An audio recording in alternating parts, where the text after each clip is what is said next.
And the Oscar, Mikey Madison. অনুষ্ঠিত হয়ে গেল বিনোদন জগতের সবচেয়ে সম্মানজনক ও মর্যাদাপূর্ণ পুরস্কার একাডেমি অ্যাওয়ার্ড অস্কার।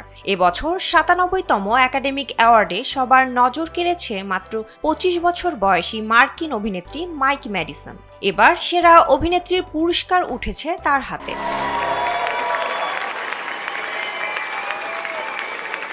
আনোরা সিনেমায় অভিনয়ের জন্য সেরা অভিনেত্রীর পুরস্কার পান মাইকি। এই সিনেমায় তুলে ধরা হয়েছে প্রেম, বর্তমান সময়ে নারীর সামাজিক অবস্থান ও সাংস্কৃতিক সংঘাতের প্রতিচ্ছবি। এতে প্রধান চরিত্রে অভিনয় করেছেন তিনি।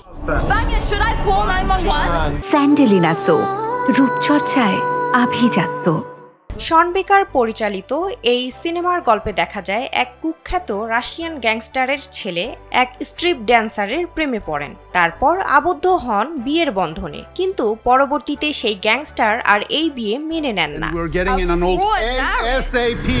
গত বছর কান উৎসবে স্বর্ণপাম জেতা এই সিনেমাটি নিম্নবিত্ত মানুষের জীবনের বাস্তবতা আর তাদের স্বপ্নের টানাপোড়েনের গল্প তুলে ধরে। গত বছর যখন কানে সিনেমাটি স্বর্ণপাম জেতে অনেকেই চমকে গিয়েছিলেন, কারণ সেবারের উৎসবে হেভিওয়েট নির্মাতাদের হারিয়ে সেরার পুরস্কার জেতা সহজ ছিল না। কান ঘুরে এখন অস্কারের সেরা অভিনেত্রীর পুরস্কার জয় করেছে সিনেমাটি। স্বল্পদৈর্ঘ্য চলচ্চিত্রে অভিনয়ের মাধ্যমে সবিজে কাজ শুরু করেন মাইকি ম্যাডিসন।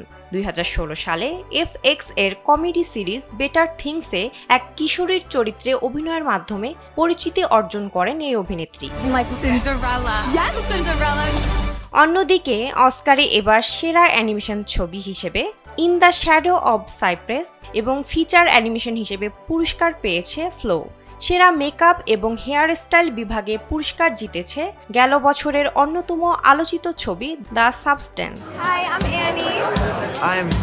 এছাড়াও পল ট্যাজওয়েল উইকেট চলচ্চিত্রের জন্য সেরা পুরস্কার পরিকল্পনাকারী এবং শন বেকার আনোরা চলচ্চিত্রের জন্য সেরা মৌলিক চিত্রনাট্যের পুরস্কার পেয়েছেন।